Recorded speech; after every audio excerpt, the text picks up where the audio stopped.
But now I'm kind of getting used to it, so I'm not going to change it.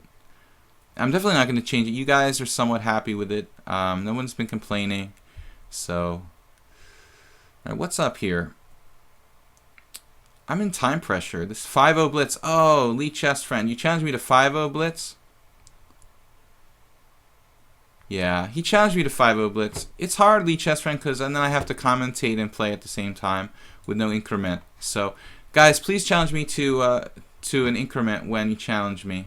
My bad, I didn't notice. Yeah, Darwin Koa also challenged me to 5-0. Liberian also challenged me to 5-0. But, guys, if you could modify those challenges to include an increment. And, Liberian, you know better than that. You know you're supposed to challenge me to 5-0. I mean, not supposed to challenge me to 5-0. I mean, I like to play 5-0 when I'm playing blitz, like, competitively. But if I'm talking about the game, I like to have a few extra seconds. You should make the squares the bright yellow. No, guys, I really don't want to scare everyone off. So, now we have the center. The center looks pretty strong. Black has ways to try to undermine it, maybe with b5. But classically speaking, he's been forced to trade off his king's bishop. And am I dating myself? Really dating myself by saying king's bishop. You know, when I started chess, guys, basically like half the chess books I bought were descriptive notation, and half of them were algebraic. It was right around that time when the chess publishing world couldn't decide whether it wanted to publish in descriptive or algebraic notation. And so I sometimes still refer to things as like king's knight, knight 3. But Lee Chess Friend, obviously, you know, solid player, comfortable defending. You can see he's kind of like hunkering down. Good blockade there. I'm gonna let you have that e5 pawn because I really don't want to trade off the centerpiece of my position at d5 right here. I think I still have some chances to break this open with f4, c5, various pawn breaks. Probably stalemate this game. Bobby Richards, only 90 seconds. Guys, the stalemate was only because I was like talking, not because of time. Yesterday when I stalemated, I was like totally in control. I was just distracted and definitely didn't have to do with time. So sometimes I get talking and I kind of lose my concentration. 93. Wow, okay, that's a bad move. Lee Chess Friend's first bad move, really bad move. Allowing c5 here. And now it's strategically lost because of this passed pawn on d6. This should be pretty easy for me. The knight on a7 is questionable as well. Let's just play a3, I guess.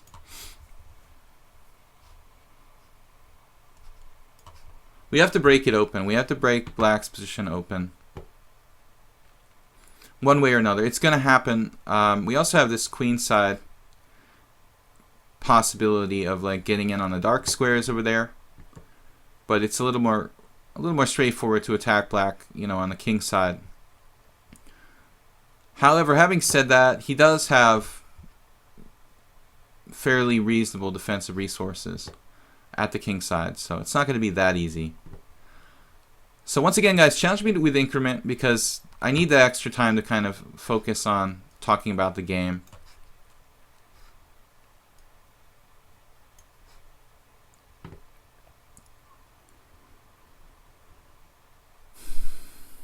Now that was the one move that bothered me here.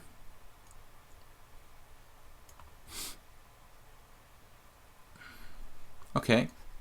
Fine by me. I don't mind trading. Pick up the A pawn. That should do it.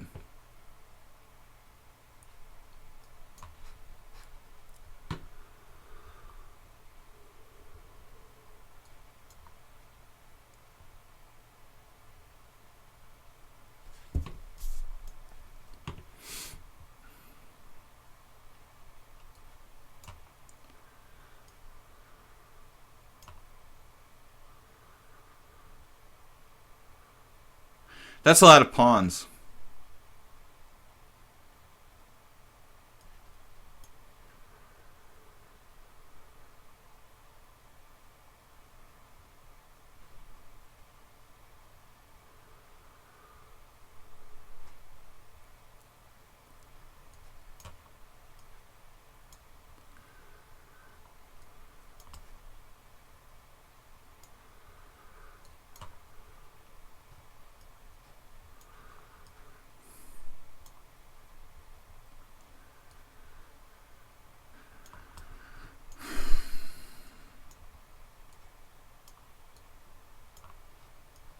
You guys think it's going to be a stalemate this time?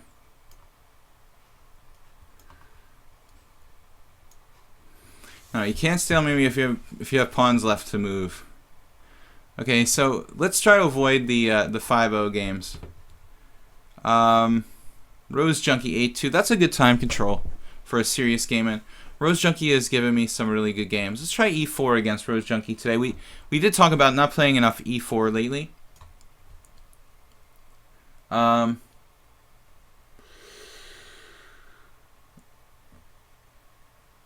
What's up, the B Johnston? Okay,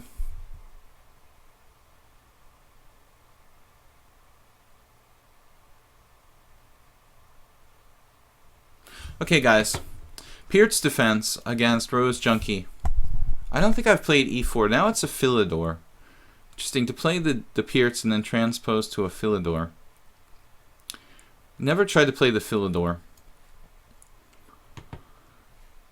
But I have respect for it. It's a very solid setup. It's easy for white to overextend themselves. So it's not something to be taken lightly. I mean, I've seen a lot of players lose against the Philidor because they took it very lightly. It's kind of a tricky opening.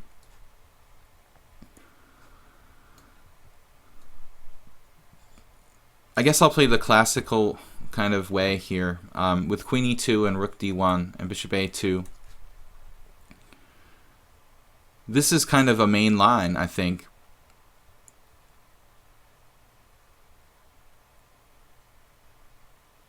There are other ways to play with Rook on E1. And sometimes white plays B3.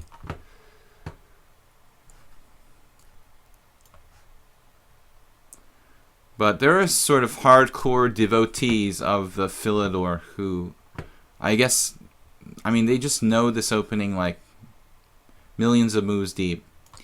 I think the best for black is A6, B6, and the flexible pawn formation on the queen side.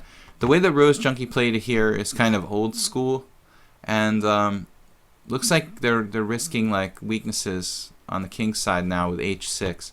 H6 has a tendency to allow stuff like knight H4, knight G6 type of stuff, so it can be kind of dangerous for black. Get rid of these arrows, guys. How do you learn openings? Well, I mean, nowadays openings are easy to learn because you have programs like Opening Explorer on various chess sites. You can find free Opening Explorer type of software on different sites online. You can spend money to buy like chess programs like ChessBase, or you can buy books or DVDs or whatever you want. But I mean, I think there's enough free resources out there that you don't even have to spend a lot of money on books. Like, you know, here you can explore the database on Lichess and see what openings people are playing. In the Philidor, Wilmo says, I thought black wanted to do F5 instead of knight F6. There's some weird gambit, guys, that black can do in the Philidor, but it's not really considered serious, I think. So I'm thinking about knight H4. But I'm not sure if it's some kind of trap or not.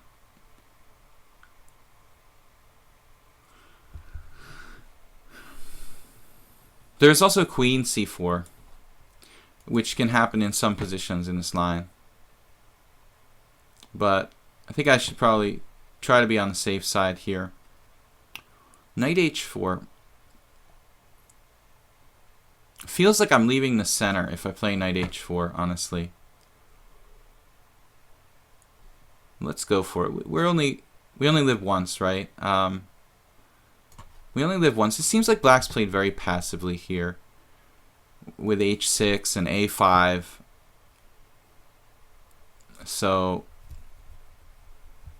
this is what Spassky would do, I think.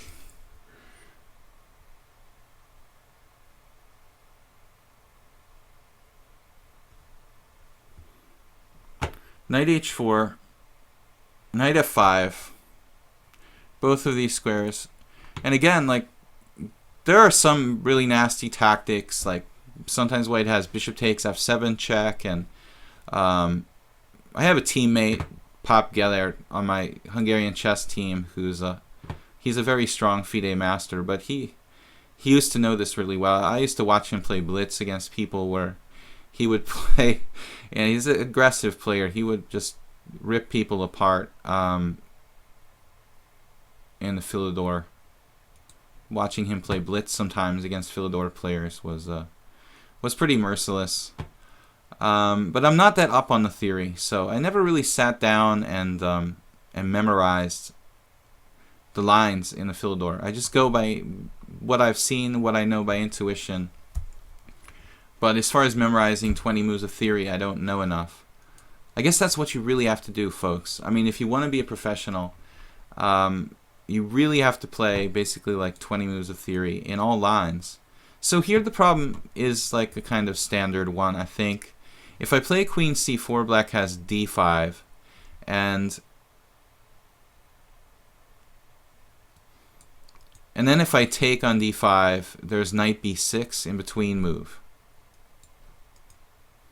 So it's not that easy to actually get at the f7 pawn. Again, like queen c4, d5, and when I take on d5, he has knight b6, forking my queen in the d5 pawn. I'm not really sure, what the jury says about that. And at the end, I've got to watch out for my knight on h4 as well. And I know that sometimes they go like bishop d8 to preserve the bishop, for example. The queen can also like defend laterally the f7 pawn. Maybe here I have something more natural. Something with knight f5, maybe.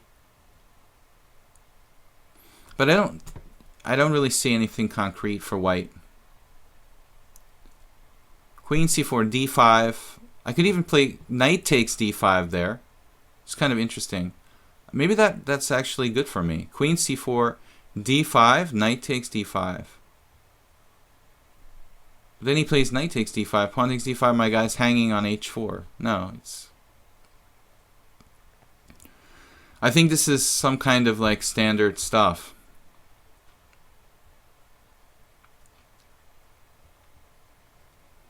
Some kind of standard stuff where we're like walking into some kind of trick where we overreach ourselves, basically. Knight f5 is interesting.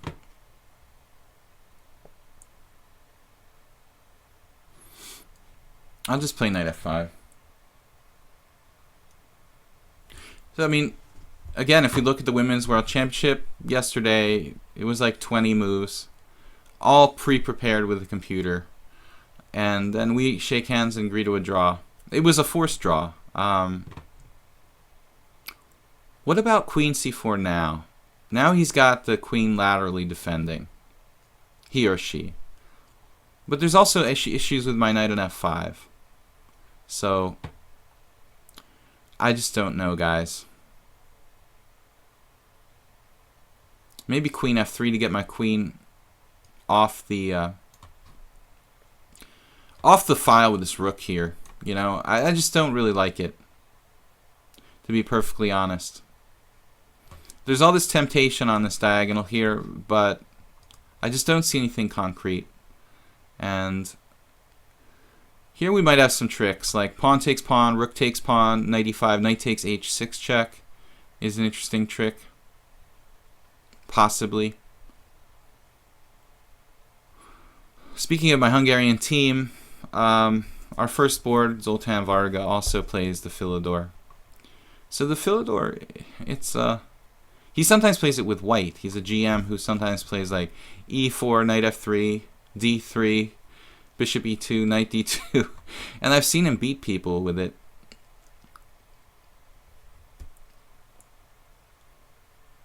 Yeah, queen f3, queen g3. I mean, this is one of the ideas, guys. I might use that square.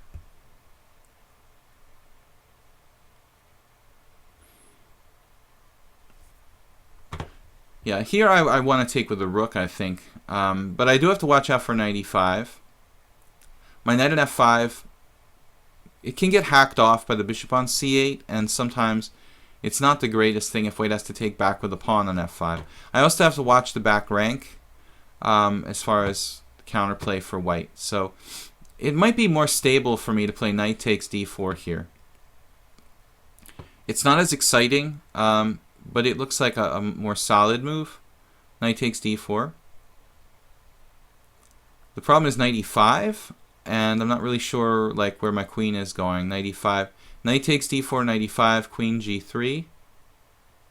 Yeah, it looks okay actually. Let's try that. I think this might like surprise black a little bit, because I think black expected, you know, the more aggressive rook takes. When again, like, we might have problems with the back rank, and I think, you know, some kind of surprise moves are good psychologically. So I don't know if I played this the best, but I still think white theoretically has a positional advantage. I mean, we have a strong pawn on e4. Our pieces are actively placed. What I was planning is knight e5, queen g3, and if knight h5, queen h4. And it looks like that looks pretty good. It looks like white should be slightly better there. Someone was suggesting f4. Eric Hansen is a babe. Dude, don't spam the channel too much there. So this is an aggressive move. Knight c5. You're on this 3 times. But we do have bishop takes h6 now. Bishop takes h6. Bishop g4. So I feel like I've walked into some kind of Philidor trap or something. It's really bizarre and kind of doesn't seem fair even. Black doesn't even have very much development here. Alright. We have bishop f4 in some positions. We have bishop takes h6 as well. But I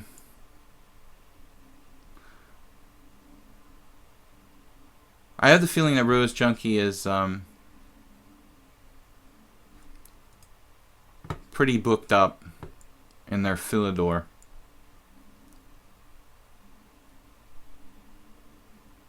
I'm just playing on general principles.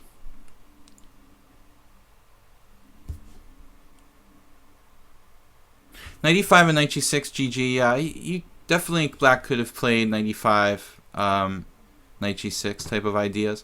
So this isn't the only plan to play knight c5. I agree. But black has interesting play here. I mean, you might have d5. I don't like this move, knight e6 though. That seems inconsistent. Maybe it's okay for black, but I have knight takes e6 and bishop takes h6, don't I? Knight takes e6, bishop takes e6, bishop takes h6.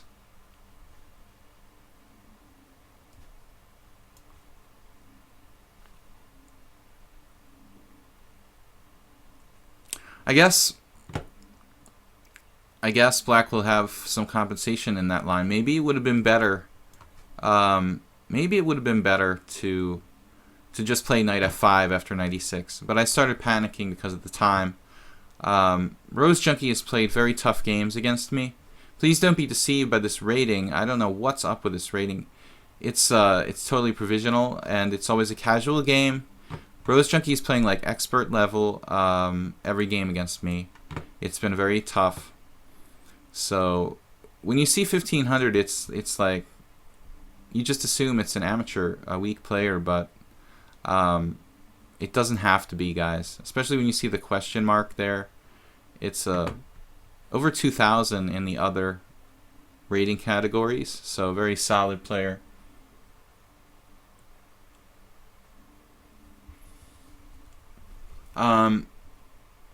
I don't know, I feel bad about playing bishop. Knight takes e6 was bad. I should have played knight f5. And I still think it's a very complicated position, but white should be a little bit better there. So now I have to take back here. And black's kingside is somewhat compromised. I think Kamsky has a good chance of winning my position. I'd rather be like Kamsky than me here, because the bishop's not too bad for black. I don't want to give black all the moves. They're probably listening to the stream, so I do this too often that I say exactly the variation I think the other player should play. And I should just talk about like generalities more than concrete variations. I think that this is the best for black. Takes on h6 when black has a pretty good bishop. But guys, if you look at this position, we do have to consider that black's kingside is not really in great shape. So, you know, do you want to give up this bishop on a c3 for a knight, really, and leave this h6 pawn to smash my pawns? I feel like black has to find something better than that. Rozhiki did go for, I don't know, maybe queen b6 or something, you know, not giving up the bishop there would be better. However, here, the h6 pawn,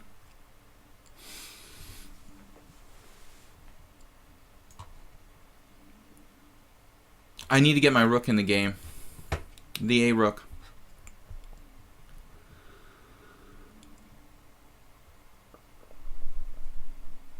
White is better. I mean, there's no question. I have a safe king, and I'm a pawn up. But there is a big problem with my rook on the queen side. It's basically like not in the game at all. And I also have some issues with my back rank. So I'm not sure this is necessarily winning for white. Will Wolf, what? Can you say please? If everyone played perfect chess, what are you asking? Yeah, if you guys can play, definitely. You took with the pawn here, interesting. Okay, check. I was a little concerned about rook e6, like hitting my queen with tempo there, so...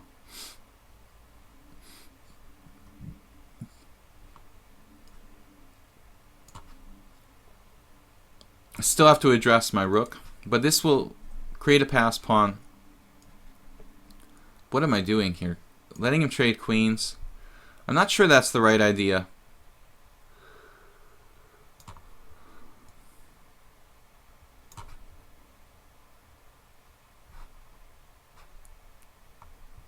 Yeah, I don't think I should be letting black trade queens here. Alright, guys. We've got to just play with our increment. Get the rook in the game, first of all.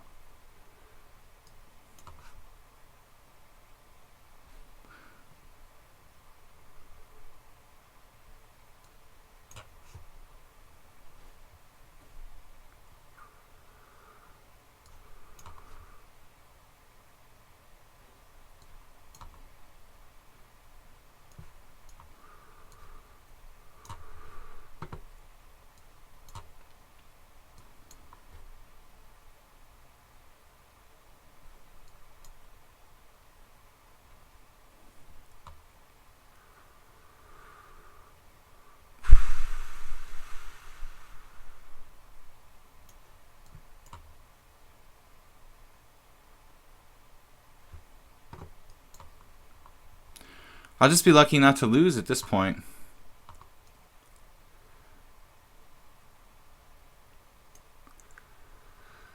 Not the best technique, guys.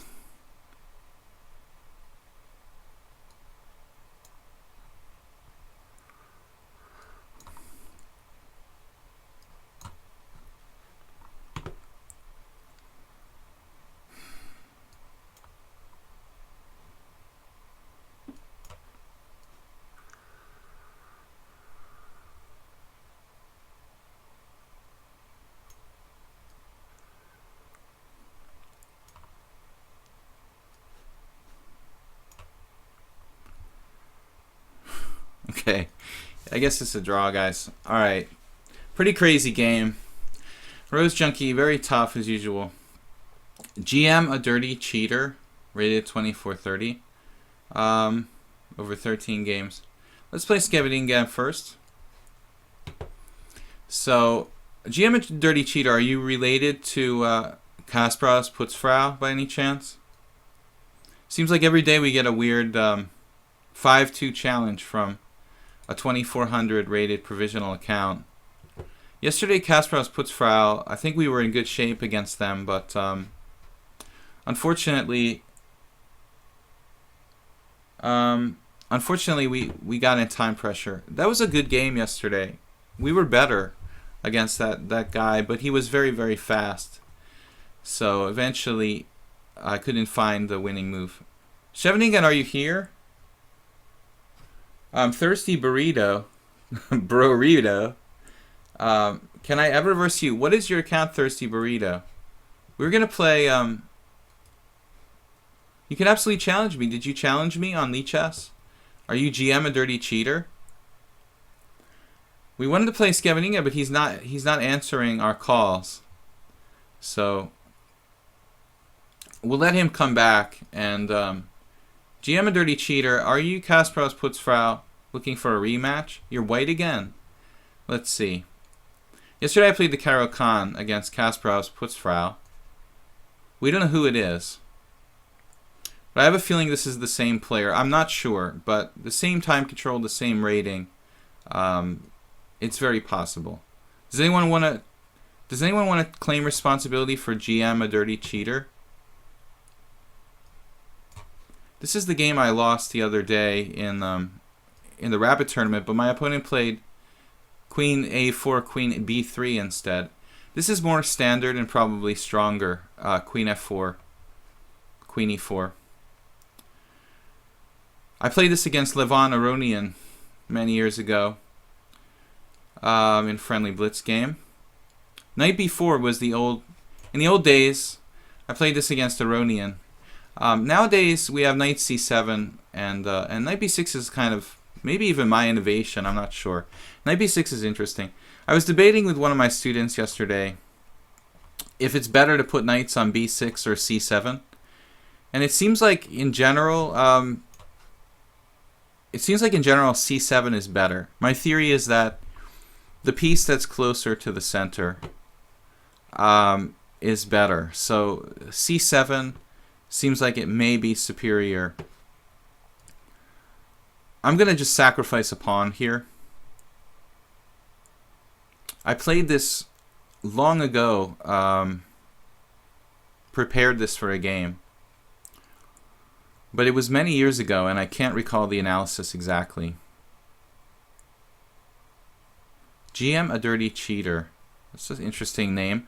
Has only played a few games, but 2400. I think it's Kasparov's Putzfrau.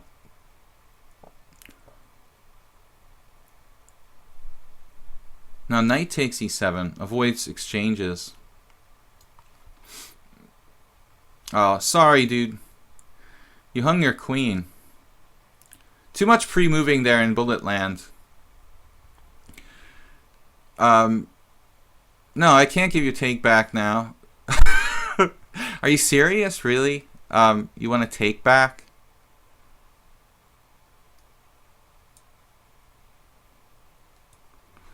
That's embarrassing, dude, asking for takebacks. Alright.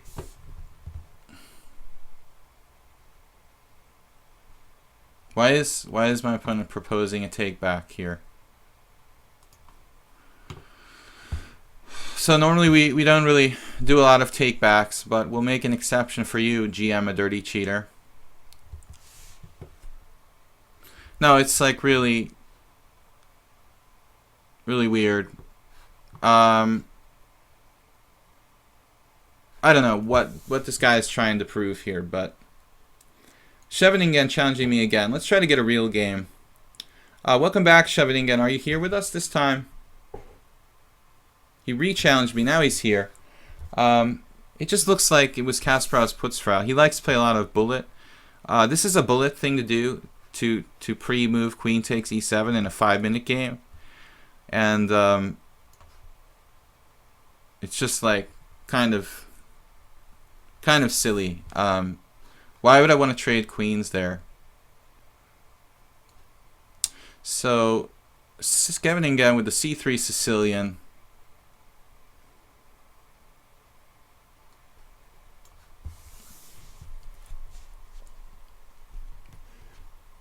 I did let him have a take back, dudes. I did give him a take back, but he didn't. You know, he just resigned. But it's like, if you're gonna pre-move against me to try to win on time, I mean, should I really give you a take back? All right, so knight f3.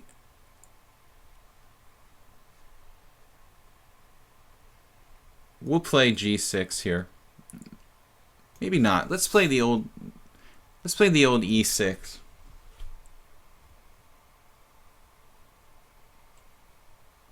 Yeah, it's insane to pre-move with 4 minutes on the clock. Seriously, that is crazy. Uh-oh. Scheveningen played knight a3, the old Sveshnikov. The Sveshnikov variation. This is really one of the reasons why I just quit playing e6. Sveshnikov himself played knight a3 against me, but earlier on like move 5 or move 4, maybe it was move 4.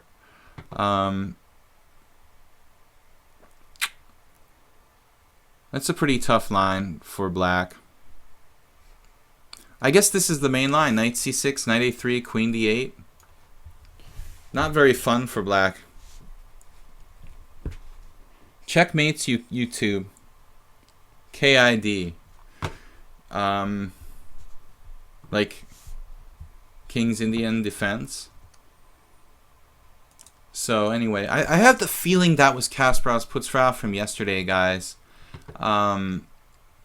That game was interesting too, where I played a Caro yesterday against a super fast bullet sort of tactical player who saved themselves from a bad position with like rook takes d5 in one moment. But positionally, it was looking good for us. And another game I researched from yesterday was our last game in the Smith-Morra when we finished the stream yesterday, guys. I don't know if you remember. If you guys remember the Smith-Morra that we finished on against the Turkish guy, what is his name? Ozan. I agreed to a draw by repetition, but if you look at it with the engine, we played like pretty much perfectly.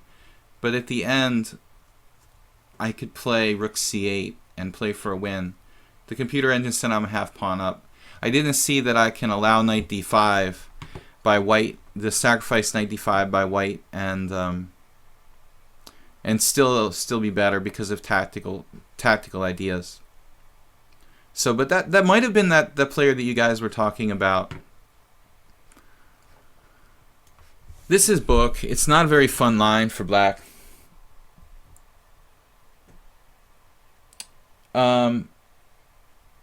Guys, how to challenge this site. Okay, yeah, thanks for explaining, guys. By the way, because I'm sort of concentrating on the game. Will Wolf is handling all the chat today. Bishop f4. Aren't you supposed to play like a different move there?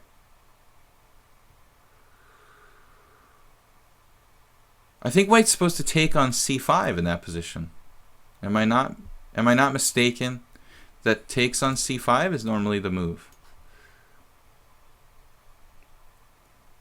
This could be a mistake, Scheveningen. You're supposed to take on c5, and then bishop takes c5, queen takes d8 check. I think king takes d8, then bishop f4, then knight d5. Because here I have a6, which should be fine. I think. I could be wrong.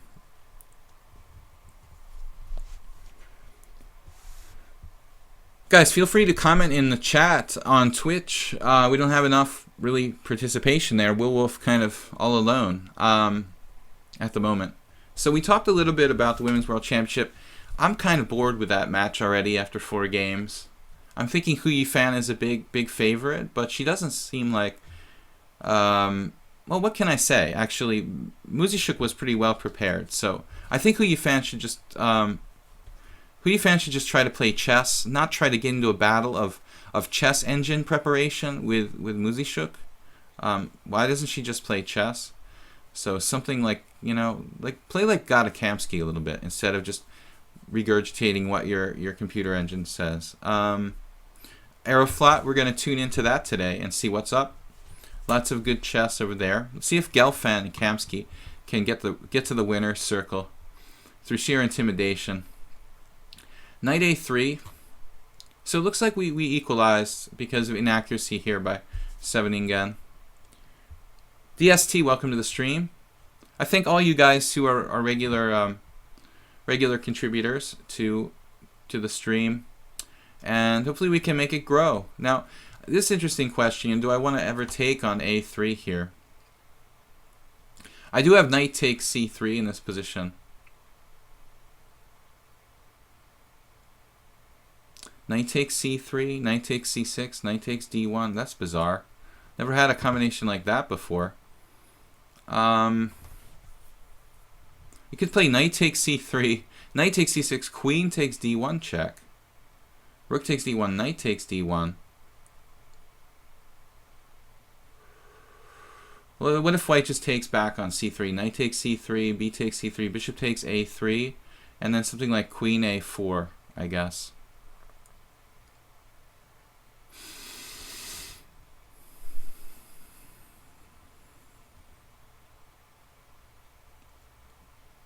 Well, what's objectively the best move for black here?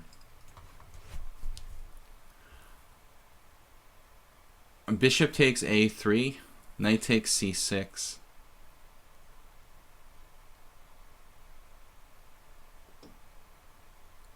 Knight takes d4 doesn't really look good. Letting the queen come out to d4, drawing it out to d4.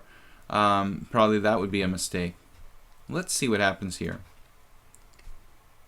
Yeah, Eric Hansen, queen a5. Queen a5 is interesting. I was paranoid about some in-between moves like knight c4.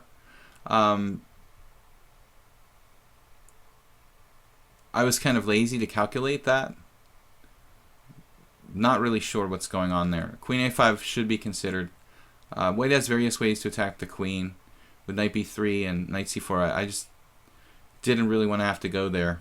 Wanted to try to find something a little bit simpler. So, but if it was a long game, I would have had time to calculate basically all the possible lines. Here, I just thought, worst case scenario, his a3 knight's gonna fall. Maybe I take on. Taking on d4 is not good. Okay. So we have to take on a3. Worst case scenario, I lose the c6 pawn back, but I have like a good development, and that's what I evaluated basically. I give back a pawn, but I have all my development, and white's king is still has to resolve its castling issues. So hard to say though. I'd probably add something a little more accurate. I'm trying to learn situational play. You mean by that like positional play? Why don't you live in the U.S. anymore? Well, it's been a long time. I've been away since 2004. I do live in the U.S. part of the year. Very often, I spend a few months every year in the U.S. So I'm not completely like alienated. I often spend the summer months in the United States. So I'm not a full-time expatriate. Bishop takes a3. I won't say my exact variation that I calculated here. I don't want to help my opponents too much. I've been doing too much of that. But actually, I have to recalculate something. I missed the move for myself. If queen a4, I have queen a5. It just occurred to me. That's probably what Scheveningen is worried about here. Yeah, positional. Fisteras was meaning by situational, kind of like positional. Yeah, how do you improve? It's the hardest thing to improve. There's so many players. It's so much easier to improve your tactical play. The tactical play can be improved pretty quickly, I think, with computer tactics puzzles like they have here on Lichess, and I mean there are other programs you can buy, but you can basically practice chess tactics fairly easily, and also just playing tons and tons of very, very fast games where calculation is key. But positional play is much harder.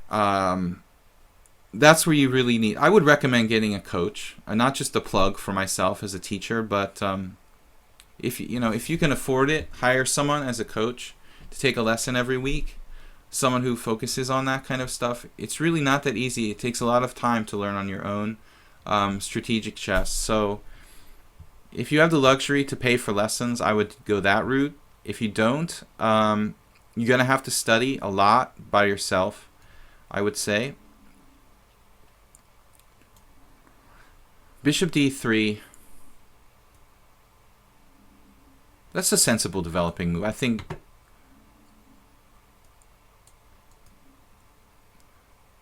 knight takes d4, queen a4 check. Then I have knight b5. He takes on b5. Obviously not good for me.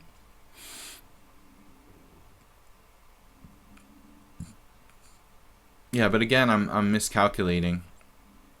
Knight takes a4, queen a4 check, knight c6, and I win a piece. So we can take on d4, therefore we're winning, I guess. Yeah, this should be... Yeah, he insta-took back. Possibly he missed knight c6 at first, too. And we're up a pawn, we have a better structure, so... I let Scheveningen get away in the simul on Sunday when he was in trouble, but I'm going to try to win this blitz game now. Queen a5 check, or bishop b4 check, or just castles are all candidate moves here. If I castle, he has bishop takes h7 check, king takes h7, king moves, queen d3 check. But basically, yeah, we should try to keep his king in the center, I guess. Although queen a5 check develops a piece.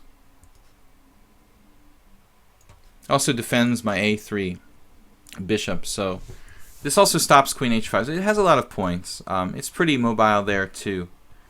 So we kill several birds with one stone, defending our bishop, preventing him from castling, and preventing him from playing like bishop takes h7 and queen h5.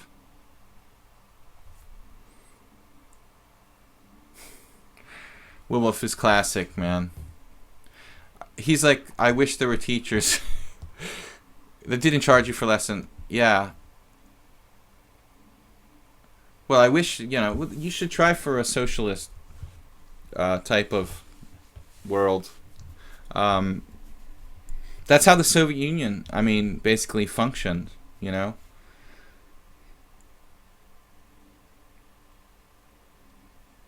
So the state would just pay for chess coaches, and that's how it works. Privatized everything. Now, at least the chess coaches aren't as expensive as doctors. Well, if look at the positive side. You guys, you really need to look at the positive side of things,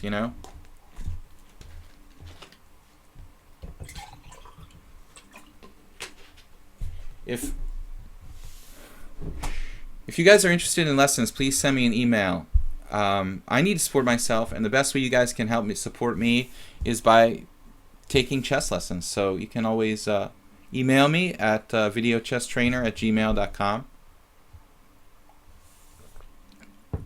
I have to make a living, but I want to earn it. So if you guys need coaching, let me know.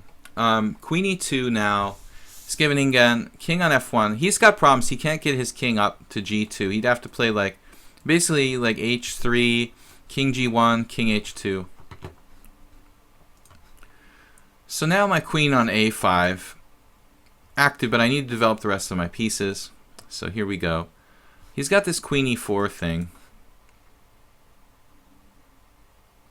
Bishop d7 might walk right into what he's planning, basically. I have some odd computer move like queen f5. I don't really want to go there. So how are we going to defend, I mean, against the threat of queen e4? f5 is kind of anti-positional.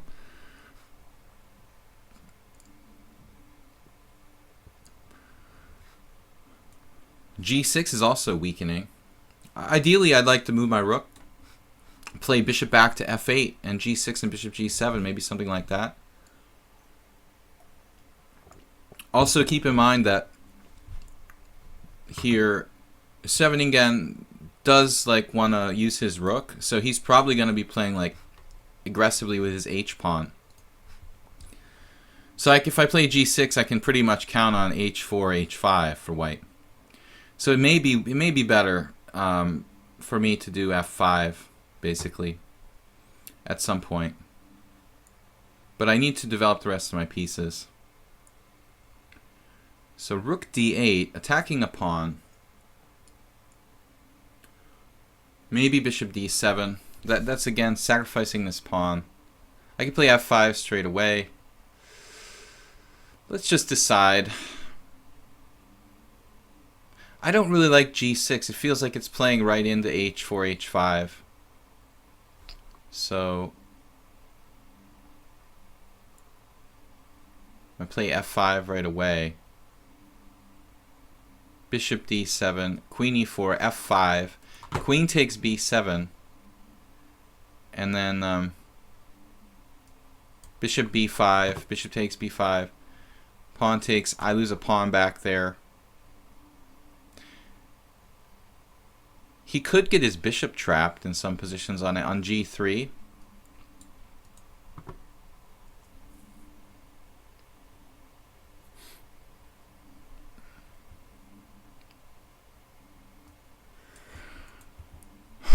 I guess I could always stop his h4, h5 with h5 myself. Still, it looks a tiny bit dangerous. I'm going to play... I got to watch out for stuff, but I'm going to play rook d8.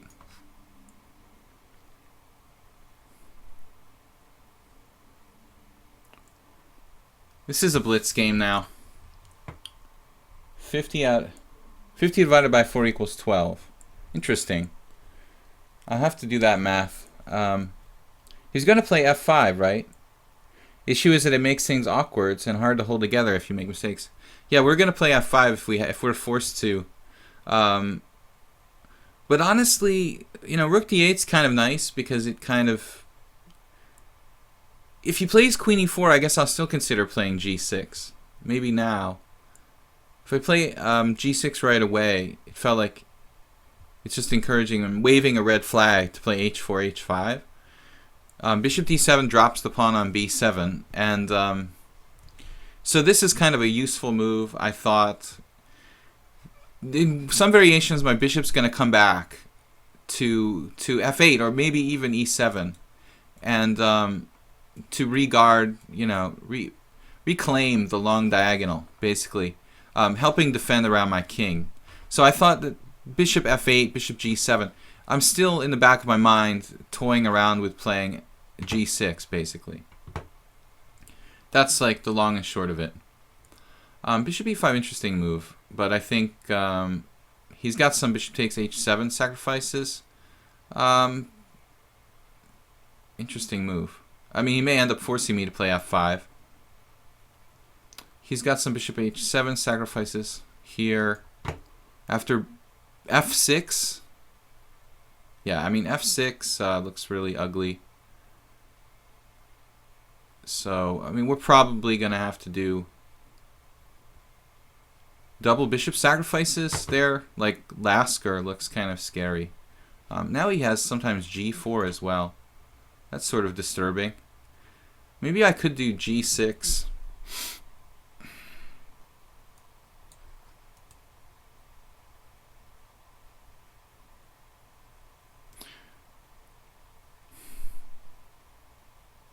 What if I play bishop d7 now? Still not great. Queen e4. Alright. f6. Bishop f8 is possible too.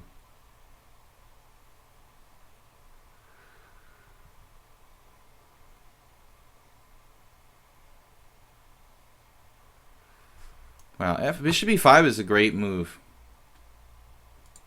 It's an absolutely incredible move.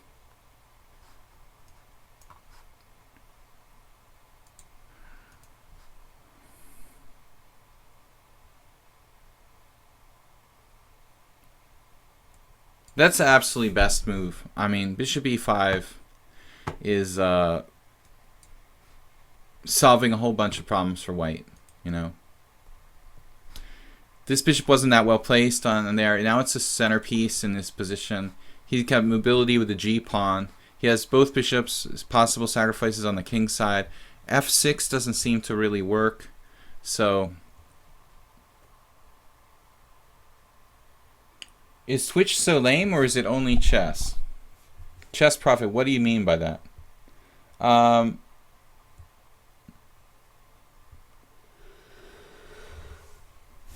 Yeah, I mean, most chess players are kind of introverted, so... Man, rook g1, preparing g4. Wow.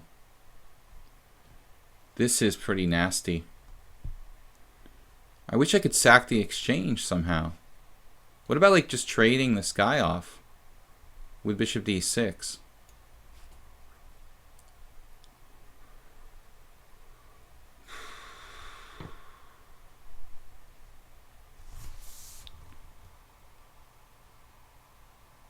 Not really satisfied with the way I played this game.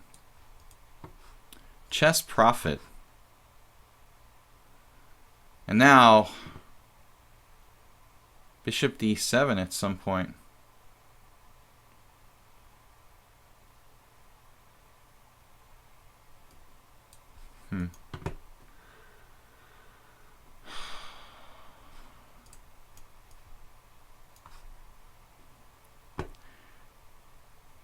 This f4 is kind of just a practical move to keep the lines closed.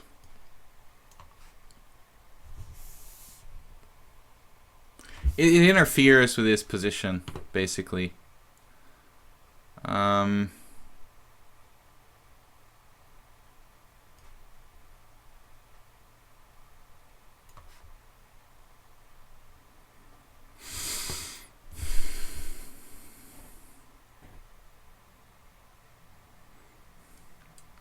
It also did artificially isolate that guy.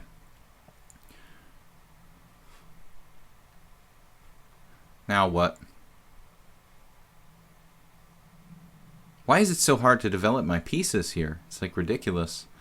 Yeah, this should be good now.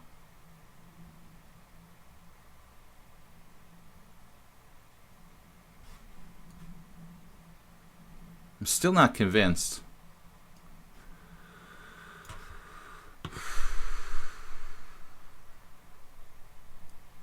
We had rook e1 check.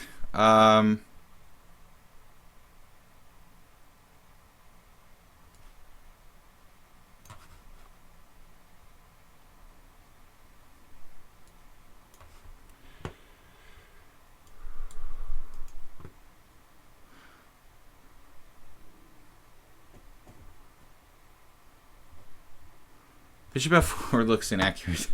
He's talking about the opening. Okay, good game, man. DST, Mississippi, little chess friend, Lee chess friend. Manners first, you shall make the challenge.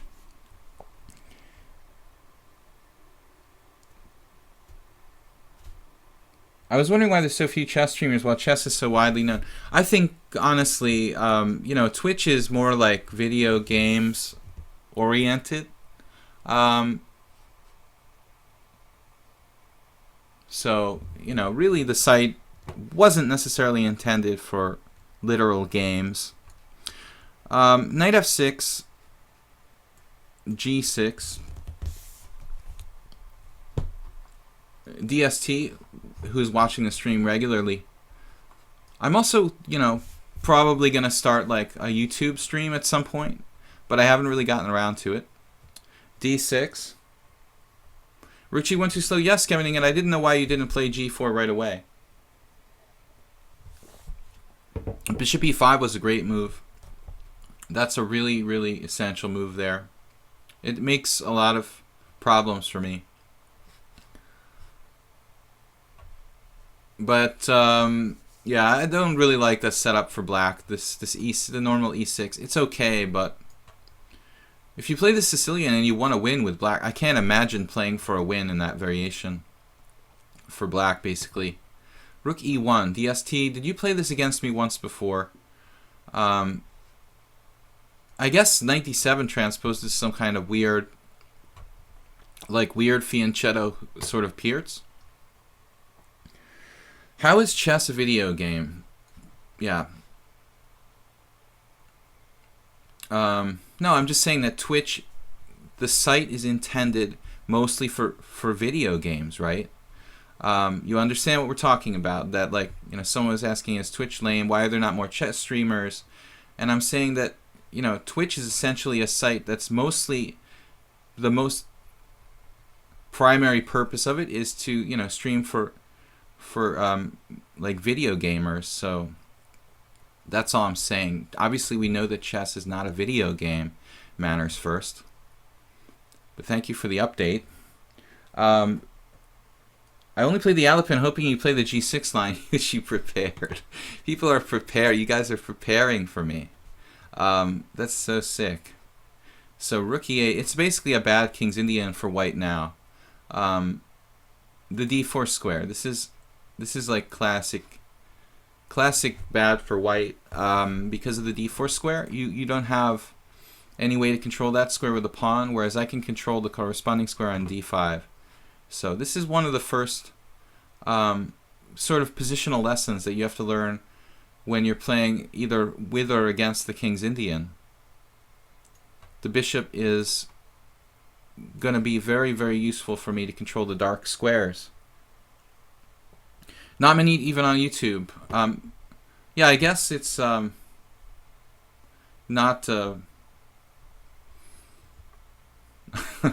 not enough donations. I don't know, man. I'm gonna find out why there aren't enough very soon, I'm sure. So where to put my pieces, basically. Try to get a fix on the dark squares here.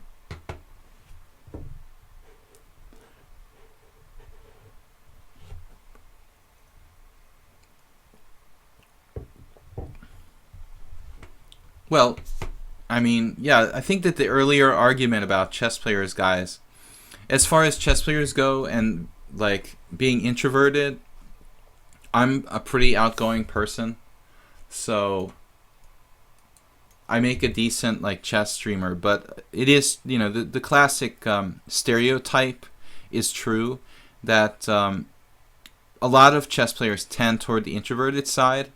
So obviously, you know, if you put two and two together, I mean, yes, in many cases, chess players aren't going to make the best gaming streamers, you know. Rook D1, and we've guarded E5. I don't really like the C7 square in most kind of King's Indian setups. The queen tends to be kind of inactive there. Jasonic said I'd like the stream, but I don't think I'd watch it if it moved to YouTube.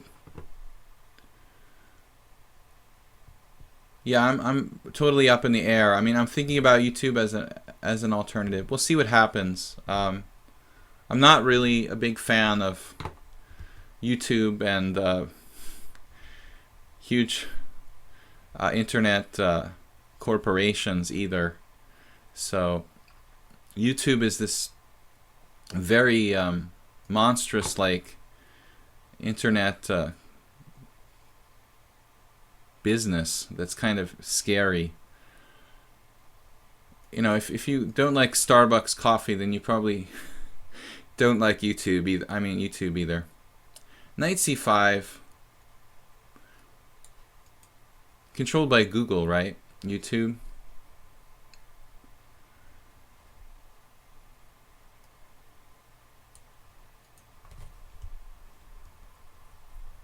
Not enough donations. Yeah, maybe. Yeah, I'm not getting rich from this, but I wouldn't be doing chess if I was trying to get rich, I guess. Yeah, I had my chances to do other things, and I stuck with chess and poker. Not really a traditional route. So I was thinking about even giving up my dark squared bishop here. Dark squared. White squared would be better. To get control of the Freudian dark squares. So that was the psychological reason why I said dark squares. My secret intention is to get control of the dark squares by giving up my white squared bishop. What is that? Come on, manners first. I'm about to crash here if you don't accept my challenge. You guys are challenging each other. Is that what's going on? YouTube owns the internet.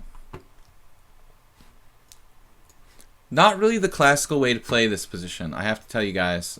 Giving up the bishop pair. Normally black tries to kind of keep the bishop pair. But I was thinking here, you know what? I've kind of seen similar play in Trompowsky, for example. This bishop is often very, very bad. So if we get good control of the dark squares, we're in really good shape here. Knight a4, good try. Good try, stopping me from using the c5 square. White wants to play c5, probably.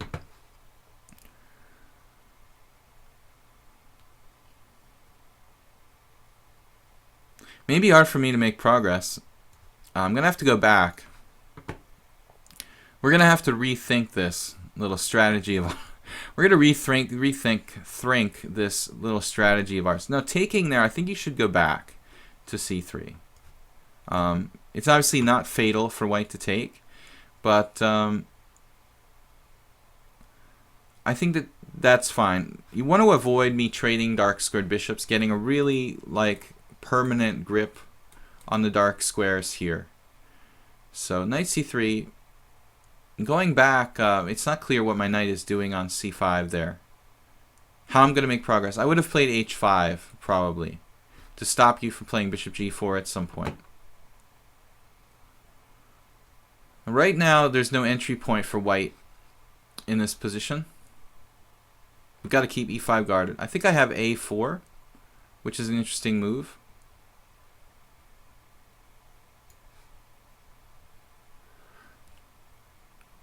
Now, somebody was prepared for a4 because bishop c3, bishop c3 was played quickly, and we're trying to get the dark squared bishops off the board.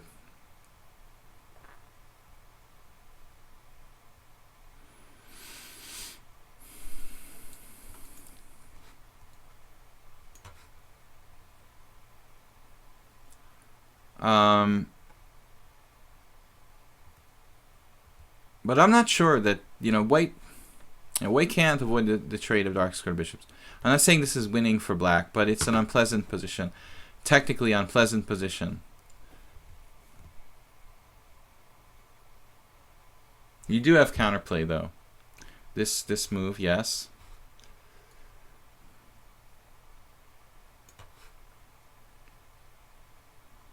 But the bishop on f3 definitely inferior to the knight on f6, and much harder to play the position for white than for black. So now we have basically a free roll. If we want to talk about this in terms of poker, a free roll for black on the A file and on the dark squares. And I don't know if I have to trade queens. There's some threats of rook takes f6 maybe, and queen h6. I don't see any reason not to trade queens for black, because this looks like a very pleasant ending. Maybe rook e1 wins a pawn.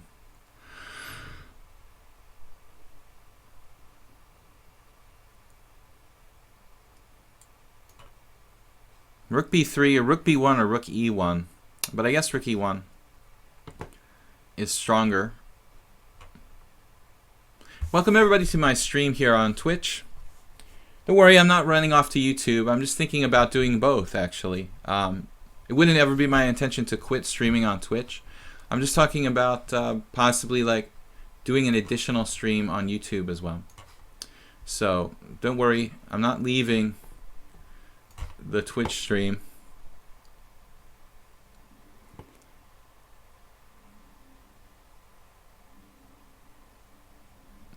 So Calidus, I don't know what you were talking about there. Counterplay for white here is, I could have taken on b3, I guess. This is probably good enough. Now I have king f6. That sews it up. Okay. Now I'm up 2 pawns up. So handy to have the king in a good position there.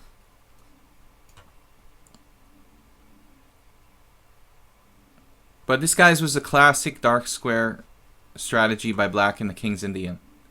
And this is why you should not exchange pawns on e5. And when white played the opening, he made a mistake by playing c4.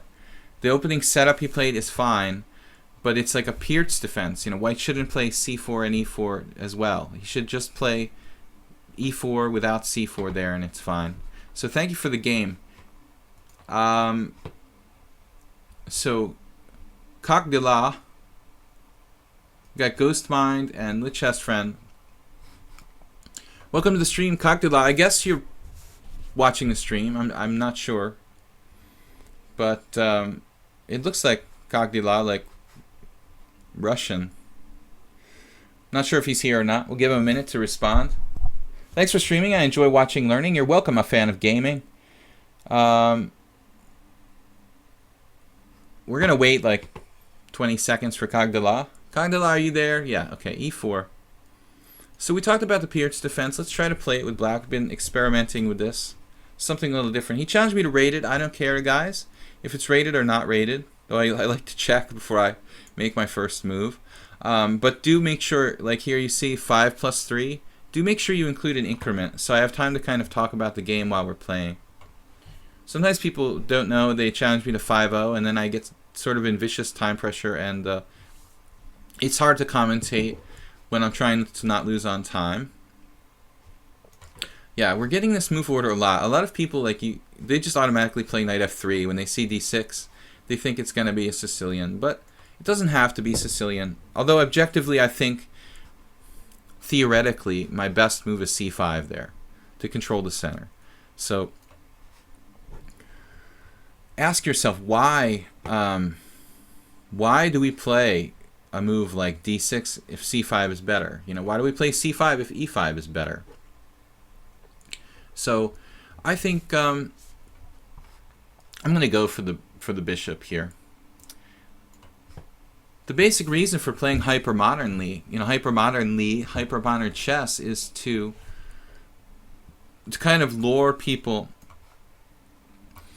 to lure the opponent into overextending themselves. Someone recently, a few weeks ago, said they like, oh, I like the way you kind of like hang back and wait for the opponent, and that's exactly what I do. I'm a very hyper-modern player, with black especially, and I like to just kind of hang out and wait for, or sort of induce my opponent to overextend themselves. So here, very aggressive play by white. I mean, h4. And I've got to be a little bit careful. If I play knight c6, white has d5, maybe kind of prying open the white squares. So various ways we could do this. I can let him exchange on the h file. I'm a little worried it might open up too much. So let's spend a little time here. I was thinking about queen e7. What about g4? Maybe I should lock up the king side. The problem is if I play g4, then I have to spend another tempo on h5. And by that time, he's going to be playing like knight d2. He can't play knight d2, can he? Actually, where's he going? h2, probably. g4, knight h2, h5, knight f1. Maybe it's okay. Let's go for it. there are some drawbacks here, guys. There are some drawbacks. But he could also go to G1 and E2, by the way. I just tricked him. I wanted him to go there because I didn't want him to go to G1 and E2. Maybe put the knight on F4. No, I'm just kidding. I didn't do it to trick him. Both are viable plans. But here he has a little bit of trouble controlling D4. So we can play knight C6. And I think basically what I did here, guys, it's borrowed from the King's Indian defense. Someone was asking for King's Indian defense, I think, earlier. This is similar to a Petrosian variation of the King's Indian. And now it looks like black has a good game. We've got very good chances all on the dark squares for the black pieces in this position.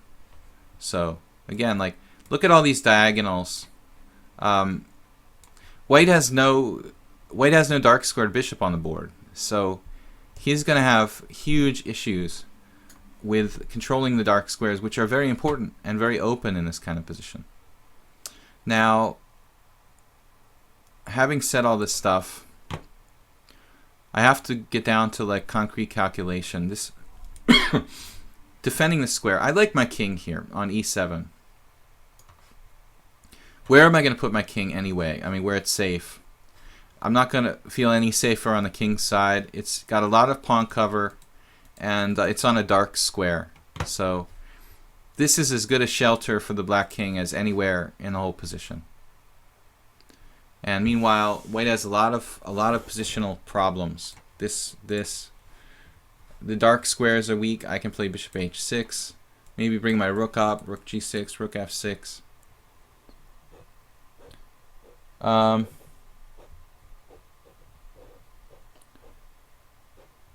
So anyway, guys, talking about hyper-modern stuff. I used to play hyper-modern stuff when I was a youth player. Then I changed my preference to more classic setups. Yeah, I think it depends on the opponent. I am going to have to watch out for double knight sacrifices, but I have 2 pawns to guard the d5 square. So that should really be enough here. Now bishop h6. Followed by maybe queen b6. And we have a good way, bishop a6 for this bishop on c8, and I think white is lost here. It's just too much maximization. My pieces will just be maximally active. After queen b6, bishop a6, it's fatal for white, this position. So I don't think that white's going to be able to last long here. I'm glad I decided to play g4 because I didn't think it was a no-brainer, basically.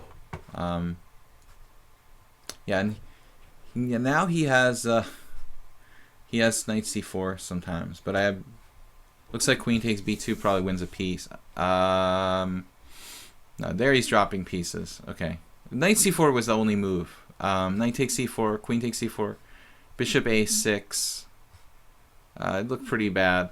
Kagila, I'd like to play another game, but I've got to play other players as well. I'm not sure if he's even watching the stream. Let me know if you are, though. Ghost Mind usually plays a game with us every day.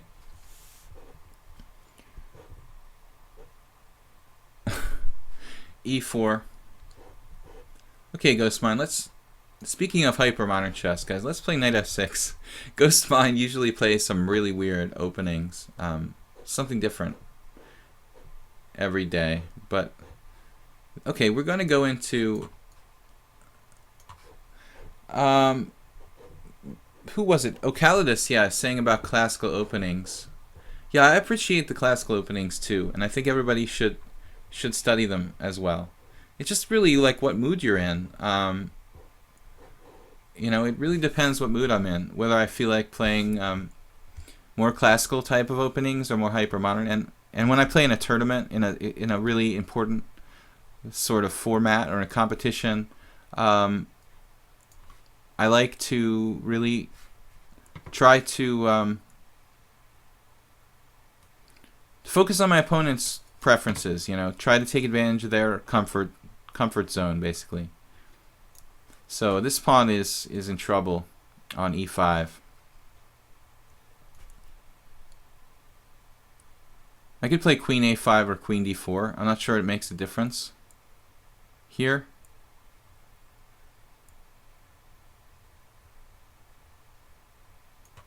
Basically, Ghost Mind is sacrificing a pawn.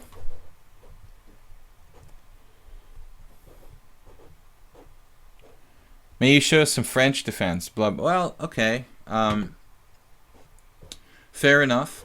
I have occasionally. There was a very brief period when I was trying to learn to play the French. I helped Hikaru Nakamura make his last GM Nor with that. So, it always brings back fond memories for me. But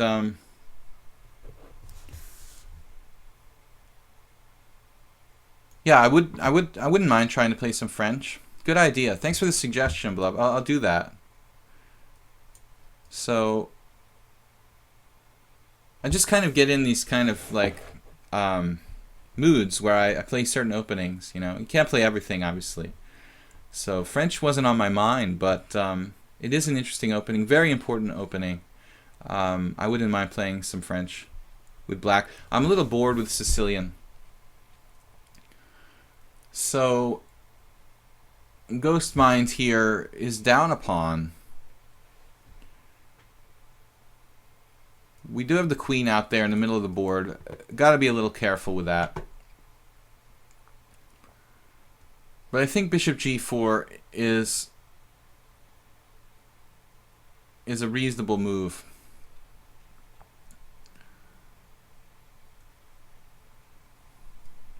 I mean, if we look at this position, it's like, you know, white can only weaken themselves to get rid of the pin. h3 and g4 would be very, very weakening for white.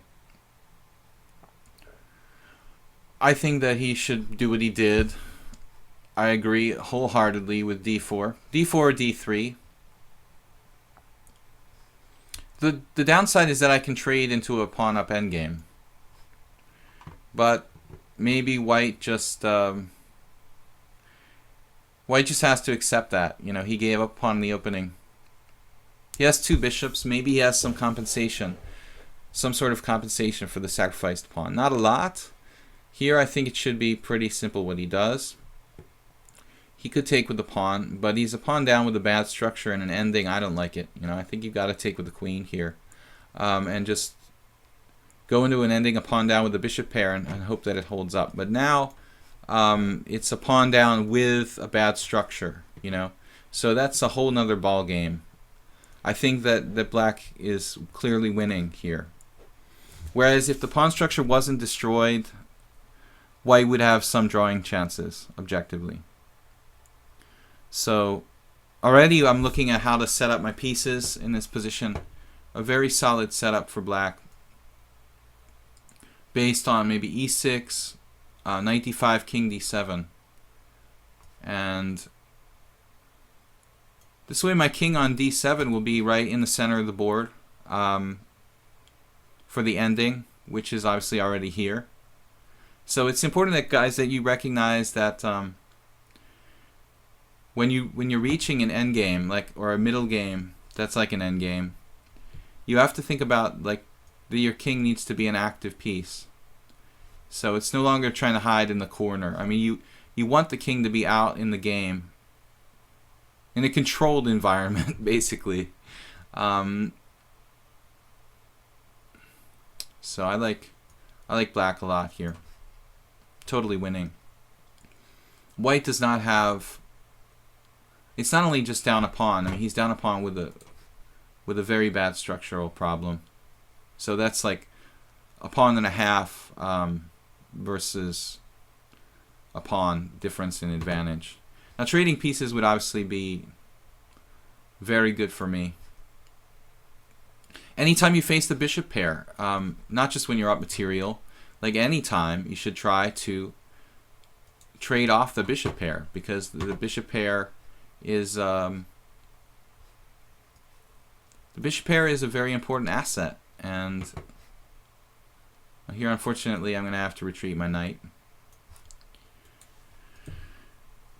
Now my king will shift probably to e7, and do have to watch my h7 pawn, but usually that bishop will get tripped up or trapped up. Maybe trapped if it takes a pawn on h7. Man, Will Wolf, what's up? Okay, guys. Rook e4. Good move, Ghost Mind. He's going to try to get a little bit of like counterplay against my pawns over here, maybe. Try to induce a weakness if he can. But this position is pretty far gone for white. He doesn't have anything to play against. I mean, the only way, like, theoretically he could have tried to play was f4, f5, structurally. Very hard to do. You know, here he can't even do it. It'll probably, like, just maybe lose a pawn.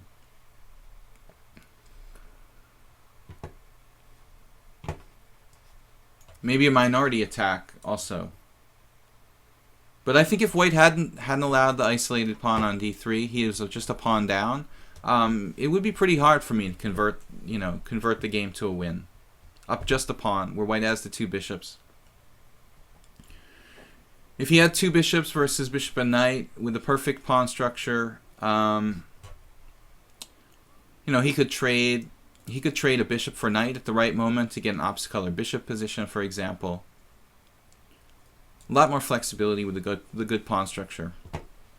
Somebody gave me 2 rating points. I didn't even notice. Wait, one game was rated. The last game was rated. Okay. Now, f4, he finally got it in. And it's definitely the right idea for white. I could play g5 here. It's quite interesting. It's a little double-edged. Whoops. So g5. Yeah, let's try it. I could have a strong knight going to f4, maybe picking up the d3 pawn and winning another pawn. He goes this way. Oh well, anyway, it's like maybe a mistake by me.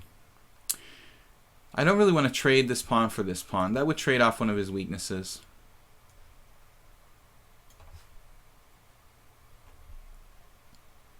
Sean Shaw said, "You completely outclassed me today." I don't think so, Sean Shaw. Man, do you ever lose a bad game? You played, I thought, like, you barely lost, man. You barely lost. It's like pulling teeth to get a point against you. But you played a little passively at some point. Hopefully we can get another game, maybe before the end of the stream. It's already 12:15. Wow. I don't know where the time went today, guys. We've got another 15 minutes left in the stream, but it really went by fast, today's stream. So what do we got for challenges? Sean Shaw, Rose Junkie, Little Chess Friend. So all you guys have played me already. We would then go back to you know, whoever played me first, which would be Sean Shaw. Guys, check out my YouTube channel, Video Chess Training on YouTube. I guess I should take the rook, huh? And keep in mind that Sundays I have a simul I do here on Lichess at 17:45 Central European time, based in Budapest. So keep that in mind. Can you play the last day of the game? with you, Sean Shaw, it'll probably be like a 20-minute game. In a Stonewall Dutch, with you trying as hard as you do, yeah, I think we can try. You would be next. You would be next in line.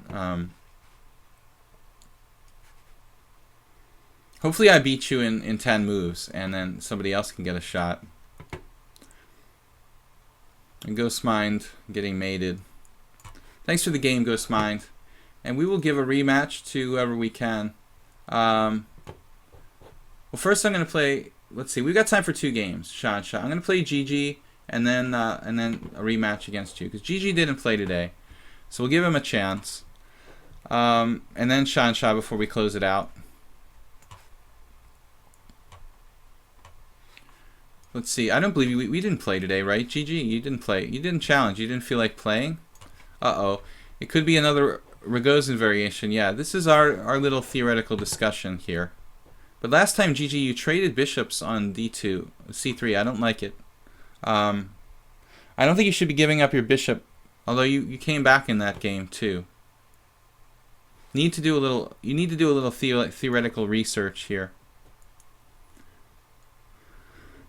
So guys, keep your eyes on the World Championship Women's Championship. It doesn't look like much promise in that, though. It doesn't look like it's going to be very interesting. You know, watching somebody's computer engine play against somebody else's computer engine, not my idea of fun. What else? The Air Flat tournament, though, that's been like a blast. Watching the games from that tournament. A lot of interesting chess going on there. So if you can check out those games from that tournament in Moscow, and the candidates in a few weeks, candidates tournament coming up from Moscow as well.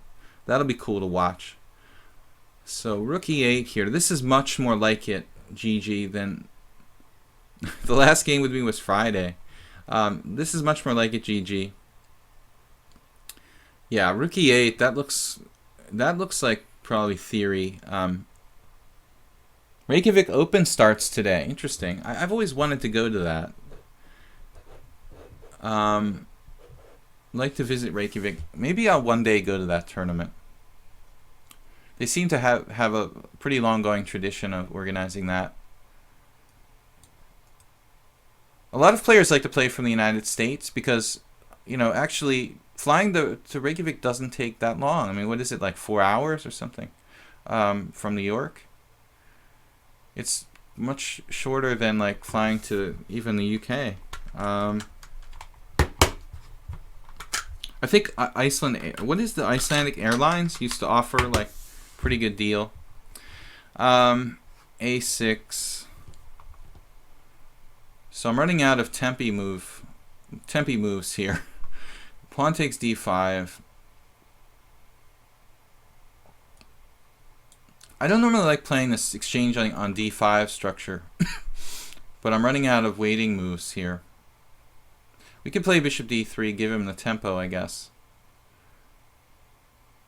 I've tried moves like rook to d1 in this position, and I've concluded that it doesn't seem to be. I don't know. I had a kind of bad experience with that. It seems like too slow or something. So we can always take on d5, but I don't think it's really great. So we'll play bishop d3. I only look at the structures when preparing opening. Yeah, I think, is it enough for 2200 to 2300? Well, I don't think anything is enough, right? If you really want to be great, but yeah, well, it's obviously most important to understand structures, but it depends, you know. You can do that in the Stonewall Shah and Shah, but you can't really do that in the Sicilian. It's not enough. So it depends on what you're playing. I guess in the Stonewall, yeah, that's enough. But if you play an open position like the Sicilian, you really have to memorize variations. So I don't know about this tempo here. Bishop d3, bishop takes c4. I never really know what to do. Maybe I should go back and learn a different line other than queen a4. But I've gotten reasonable positions. I know that most of the top players play like 5 bishop g5 or c takes d5 and bishop g5, for example. Maybe instead of bishop d3 there, I should play. I've played before a3, and this move could be uncomfortable for me in some positions. Not sure it's an issue right here. Actually, I could play e4. That allows e5. Yeah, I need the castle.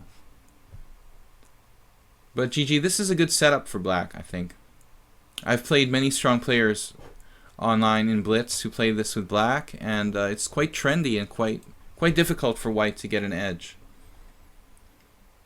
Now if knight g5, I guess he has possibly an issue. Can I do this here? Let's give it a try. I know that sometimes they play h6 there. This position is almost a transposition to a Queen's Gambit accepted. Maybe it is. Like, basically a transposition to the Queen's Gambit accepted type of positions. Do you think Caruana, Hikaru, Magnus? What do you mean? Do I think Hikaru?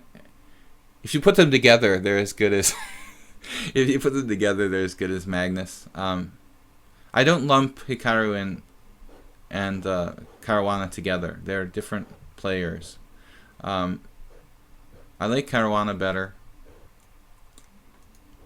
His style I like a little bit better. He seems more stable than Hikaru. But he's also very aggressive, very sharp. I've already put myself on record as saying that I think now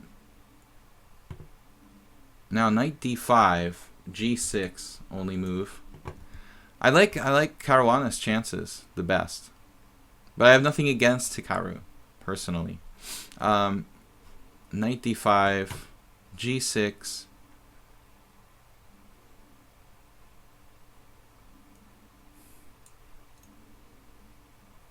Does create some weaknesses. I don't know how in the world I'm going to exploit it though. Knight d5, g6, knight takes f6, knight e4, something like that.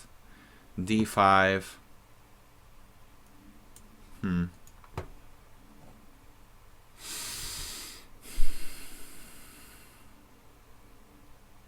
I guess I just have to play d5. I don't really see another way to resolve the center favorably for white. I don't like taking, and I don't like letting him take on d4. But having said that, I could run into problems myself here.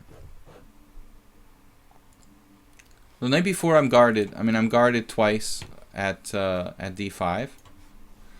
Oh, I hung my queen. Whoops. Yeah, GG. Oh no. He gives me a take back. Thank you. Yeah. Thank you. I'm getting take backs of hanging queens. It's an interesting position, so why should we I accept take back. Thank you. Okay, yeah, we've got to do this first. And then the point is to play bishop b3 next move. If black plays b5. Getting a little tired, guys. But yeah, I sort of got ahead of myself. So we want to play bishop b3. If b5, I don't know what black's going to play. Maybe c6, maybe h6, b5. So thanks for the take back, GG. We got a little sleepy there. I'm not sure what the best move is there for you, whether it's h6 or c6 or b5.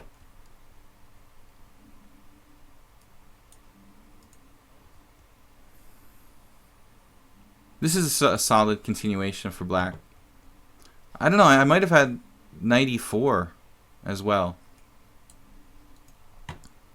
Not really sure. Maybe I can win a piece here? Not sure.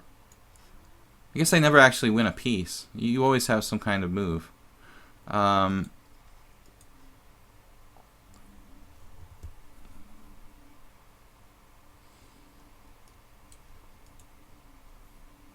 Maybe I do win material in some lines though. Guys, it's important that I keep this queen on the diagonal. So I guess knight takes f7.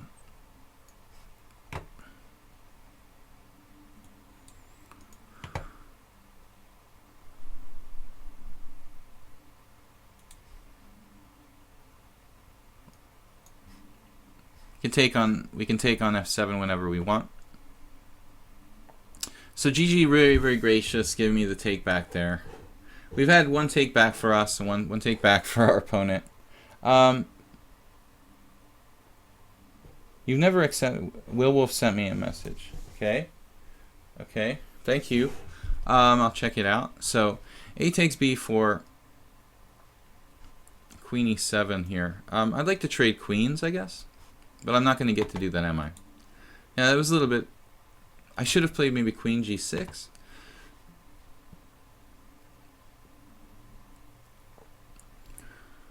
Well, what are we going to do, guys?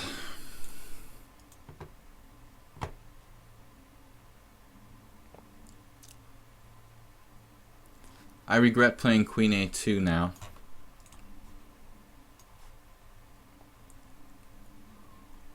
Black has 2 bishops, but not really enough compensation for the sacrifice material. Now he's got a very serious threat, though. So we could actually get in trouble. And have to be very careful here.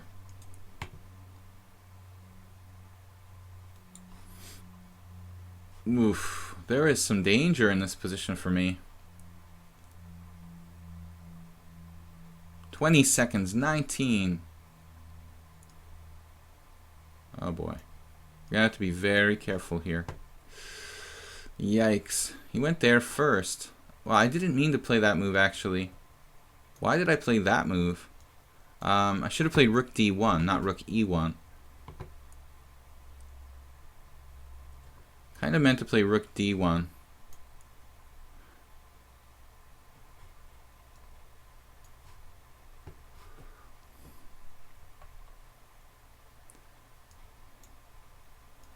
So we get to try to trade queens, which sort of saves us.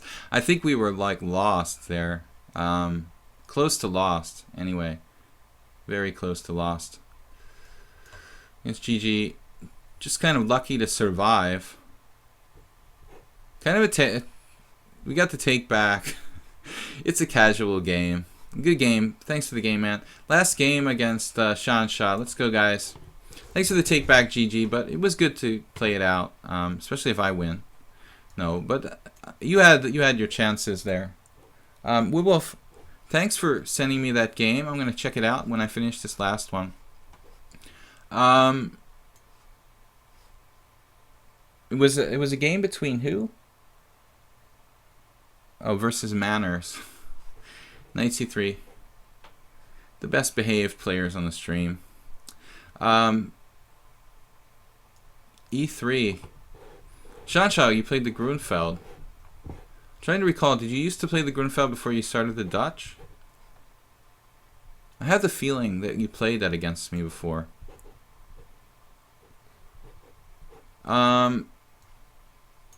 Guys, I'm going to upload a new video to YouTube today. Probably analysis of a game from the Aeroflat tournament.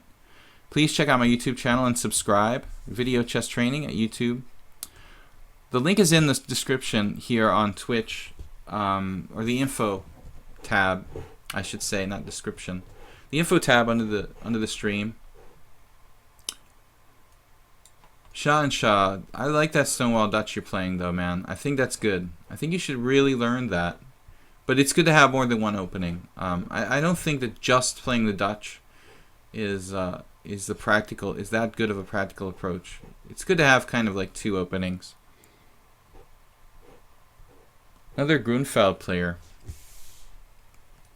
I think the Grunfeld makes a lot of sense. You know, it's a very active hypermodern defense. Now E6. Why not E6? That's perfectly reasonable. Most people play knight b6 or knight takes c3, but I can't imagine e6 is really bad.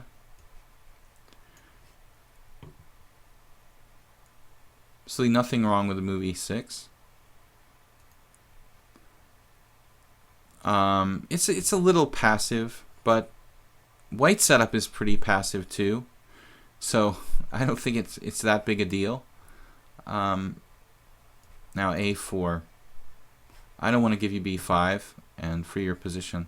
Now you played knight c6, which is interesting. I thought b6 there and bishop b7, but knight c6 is playing for the b4 square. If I play e4 with the idea of bishop e3. The problem with your setup might be like the bishop on c8 rather. But I missed this move. Man, what am I thinking? Wow, I just like lose a pawn here. Totally forgot about that. He prefers to take back. Okay. I'm getting too many takebacks, guys. This is embarrassing. Wow. Yeah. So I can't play e4. Alright, guys. This is the end of the take-back era. We're not going to do take-backs anymore. It is the last game, though, and I'd rather make it a good one. So, getting a little bit tired. We're over time, and interesting approach. Shansha is this kind of unusual, natural sort of style. Queen e2.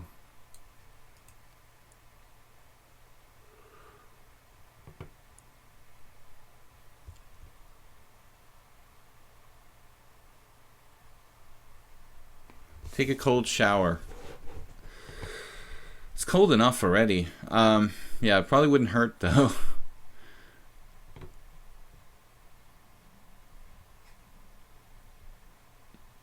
A nice brisk walk might help. Queen e2. And now b6. I learned my lesson with that though. I could play e4 now. But yeah, maybe I should. I mean, even though I learned my lesson, maybe I should still keep the f rook on. I don't know. FD1 is fine. Not sure where the rooks belong in this position. Shansha has a really good natural feel for where the pieces can go without really knowing theory. Yeah, that was an unusual approach with e6. I've never ever had anybody play that against me, but it's totally playable for black.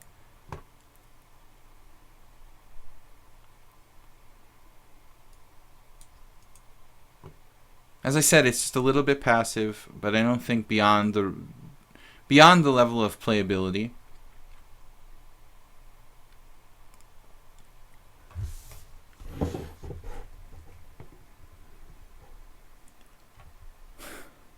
Wilwolf is just... Wilwolf, what time is it where you are? And how do you have so much energy at this time of day? What is it, like 4 in the morning? The man has a lot of energy. Shah and Shah with amazing play here. Getting the bishop pair. Trapping my bishop pair. What am I going to do?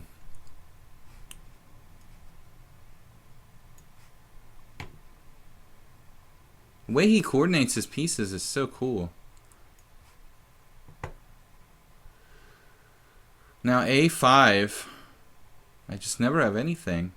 I do have enough space to kind of justify having given up the bishop pair, I guess. But it's pretty difficult to see how to break black's position down. I feel like I have just enough compensation for giving up the bishop pair, but I don't have any realistic prospects of being better in this position. These bishops are just extremely strong for black. Arrow. Bishop and bishop. Very strong pieces. That's the optimal Grunfeld setup, basically, guys.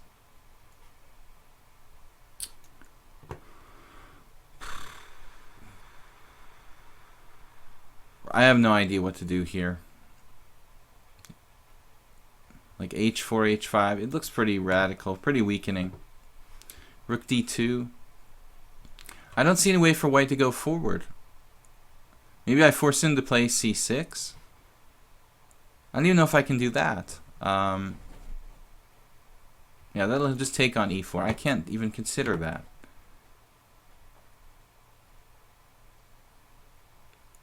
Let's try something aggressive.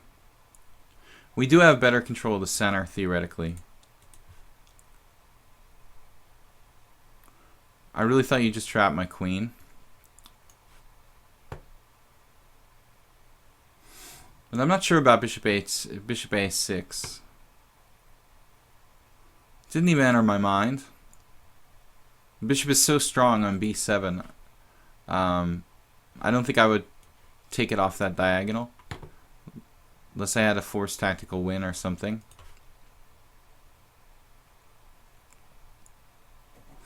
So guys, tomorrow I will see you at same time, 10 a.m. Central European Time, Wednesday.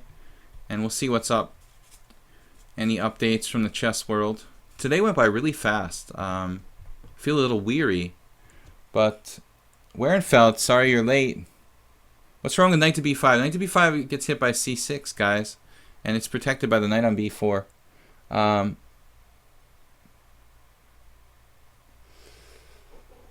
The unknown language is tripping you out. Oh, it's like Dutch, right? Or is that Dutch? So h6 now. Yeah, very, very sensible answer to h4. At some point I could play d5, I guess, so that my pawns look... It looks like I'm just opening the position up for his bishops if I do d5. Now my queen is stuck on b3, can't move to a single square, so I think we'll try to correct that. I'm not real happy with that, you know, queen not having any kind of retreat square.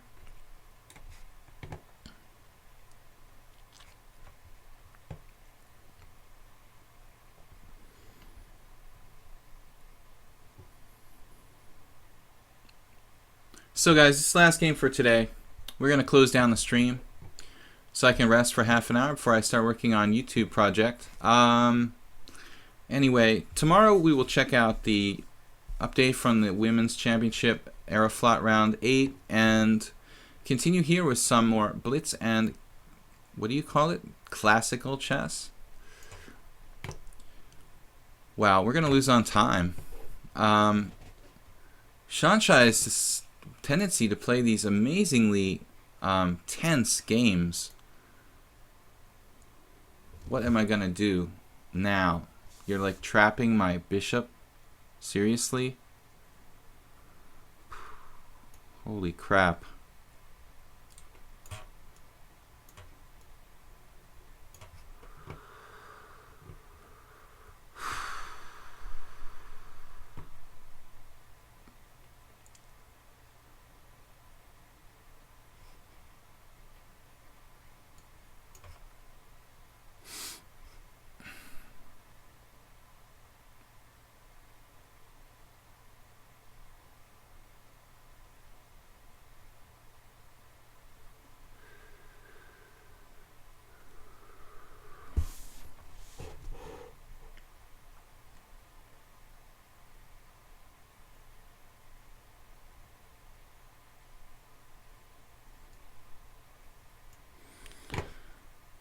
I don't see how to save the position. Good game, Shansha.